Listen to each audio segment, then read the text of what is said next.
बहुत पहले गवर्नमेंट की जो गलत पॉलिसीज की वजह से उनको एडहॉक पढ़ाना पड़ा कि फुल जितना पढ़ाया है उतनी उसकी सर्विस को काउंट किया जाए। योग्य लोग हमारे दिल्ली यूनिवर्सिटी में आते हैं, किसी कारणों से अपनी पॉलिटिक्स से या जानबूझकर जो एनएफएस किया जाता है, खास पॉलिटिक्स से ज्यादातर देखा जाए उसमें सारे वर्ग के लोगों को एनएफएस किया जाता है, पर सबसे ज्यादा जो होता है कई सब्जेक्ट में तो 100% एससी एसटी ओबीसी को किया गया है। एससी एसटी ओबीसी को जो बैकलॉग है ना 1997 में दिया, ना 2007 में दिया, ना 2013 में दिया है।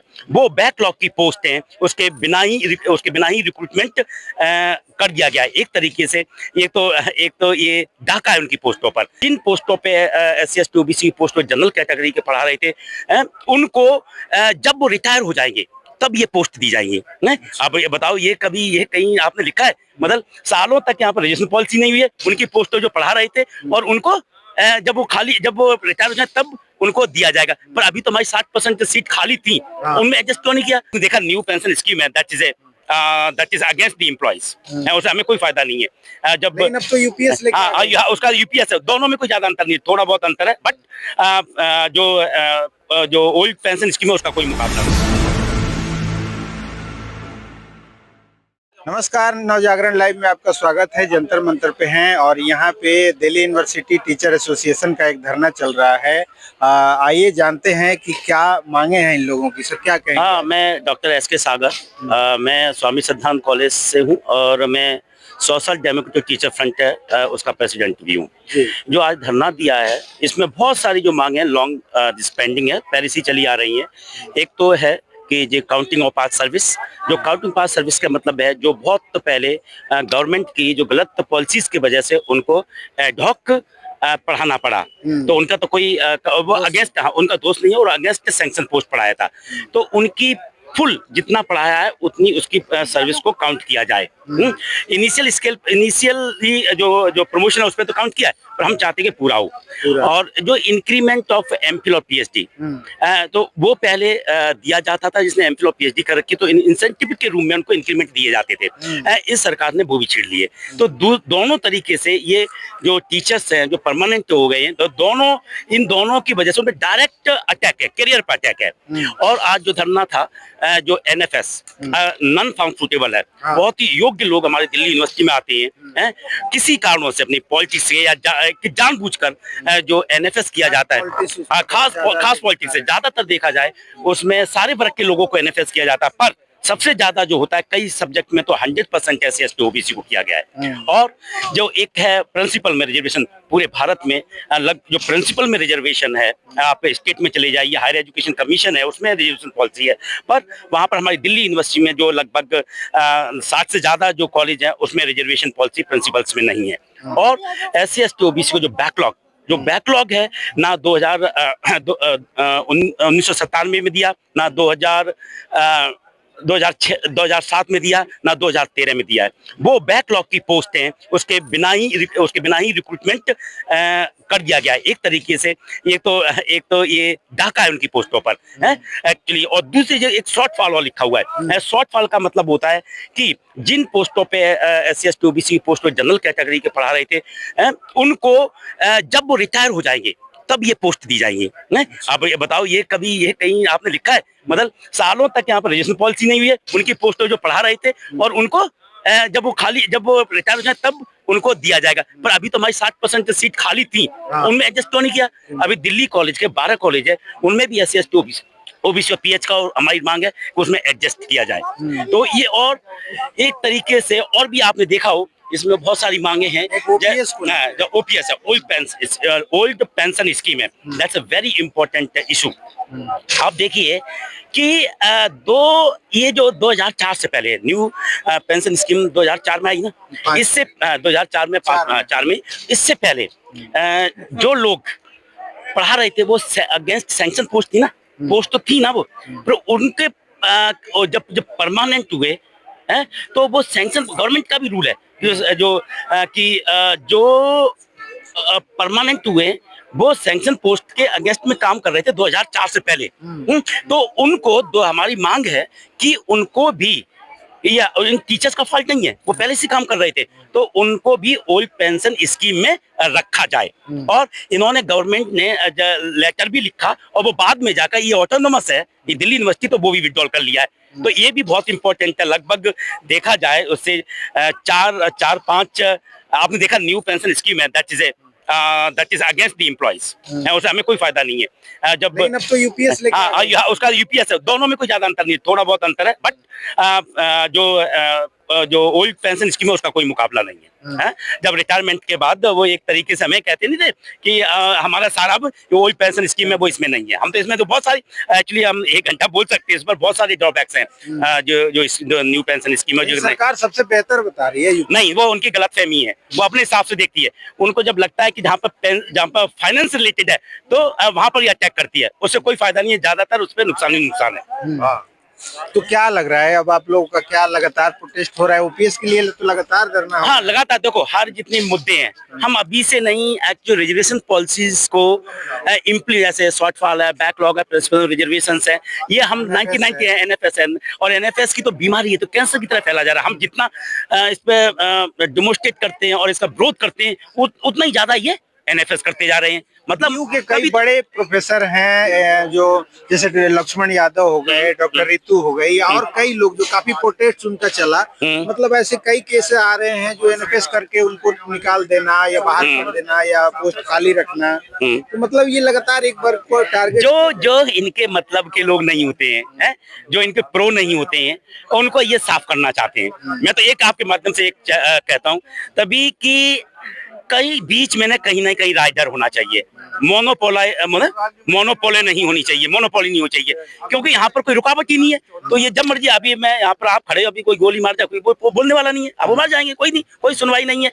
अब देखो, मैं तो ये आपके माध्यम से ये भी कहना चाह रहा हूँ, जो राइट्स हैं बहुजन समाज के, जो SC ST OBC जो राइट्स हैं, उनको ये खत्म कर रहे हैं एक तरीके से। जहाँ BR अम्बेडकर जी ने जहाँ से शुरू किया था वही पहुंचाना चाह रहे हैं। आपको मैं खुलेआम पे कह रहा हूँ, तो ये वही पहुंचाना चाहता। मैं कहता हूँ, मैं आपके माध्यम से अपने जो बहुजन समाज के लोग, मैं उनको ये भी कहना चाहूंगा कि भाई आपके जो वोट ले रहे हैं और आपके अधिकारों को खत्म कर रहे हैं, अभी भी सुधर जाओ, नहीं तो अभी 50% खत्म कर दिया, अदरवाइज जहां से शुरू किया था वहीं पर पहुंचाने का काम कर दिया, और you would be work for them as a labourer.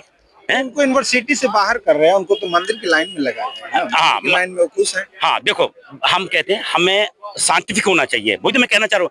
हमारा सब है एजुकेशन, एजुकेशन है, और अगर एजुकेशन नहीं है तो कोई कुछ नहीं है। इनका अटैक एजुकेशन भी है। कैसे, मैं बताता हूँ। Privatisation, IIM, IIT, Delhi university, fees इतनी बढ़ा दी गई है, हमारे जो मार्जिनलाइज सेक्शन के बच्चे जो पढ़ रहे हैं, उनके पास खाने के लिए रोटी भी नहीं है, क्या वो पढ़ पाएंगे? उन्होंने ड्रॉप आउट्स हैं, बाहर जा रहे हैं। तो इनका एक अटैक ये भी है कि इनको पढ़ने नहीं दिया जाए, और पढ़ेंगे नहीं तो वहां पर प्राइवेटाइजेशन कर दिया, प्राइवेट कर दिया ना, तो वहां पर हमारे पास नौकरी नहीं है।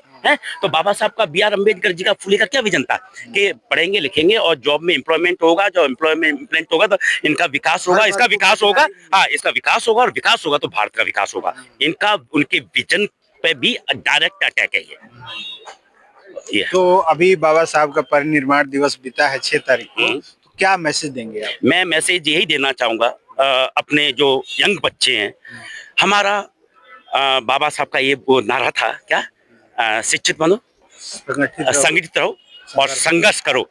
ये हमारा आज की डेट में हमारे देश का जो अभी वातावरण है, सबसे खराब वातावरण है।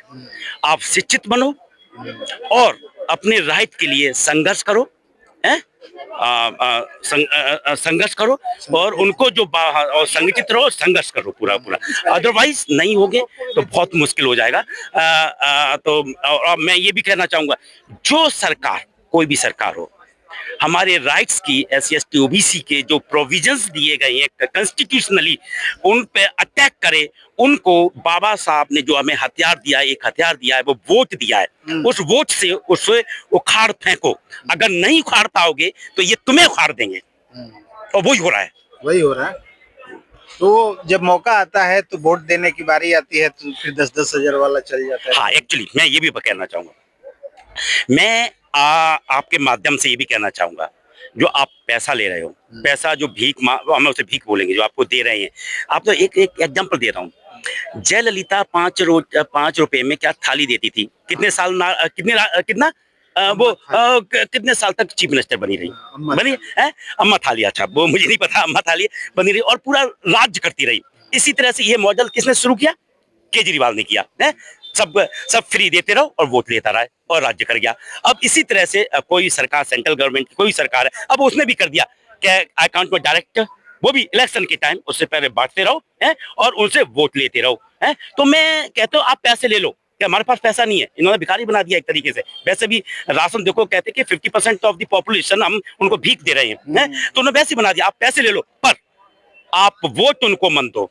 वोट आपका जो आदमी है, जो आपके लिए काम कर सकता है, उनको वोट दो और आपके संविधान की प्रोटेक्शन करता है। ये नहीं कि आपके मदद से एक बार बात कहूंगा, कई संविधान बचाओ, संविधान बचाओ, अरे देवर आल्सो इन्वॉल्व इन दैट है, वो भी यही थे, सब है। तो आप पहचानो लोगों को वो क्या कर रहे हैं। वो आपके किसी ना किसी, दिल्ली यूनिवर्सिटी हमारी सीटों की, SC/ST सीट की चोरी कर रही है और यहाँ पर वोटों की आप वो दूसरा तरीका वोट का, मतलब हम वो नहीं कहेंगे कि उसकी मशीन में हेरा फेरी हो रही है, क्या हो रही है। आपको पैसे देके एक तरीके से आपको उस तरीका, वो भी अब तरीका इन्होंने अपनाया आपके वोट को चोरी करना। ये भी चोरी है ना, आपको पैसे दे दिए अकाउंट में, आपसे वोट ले लिया है। जो हथियार था वो भी आप, बाबा साहब ने भीमराव अम्बेडकर ने जो एक हथियार दिया था वो भी आपसे ले रहे हैं, चोरी कर रहे हैं। बाबा साहब को इनका सिर्फ ये 1 पॉइंट एजेंडा है, इनको बेवकूफ बना के, जो इनके एक बाबा साहब ने जो हथियार दिया था उसको किसी तरह से चोरी कर ले और अपनी सरकार बनाए। जो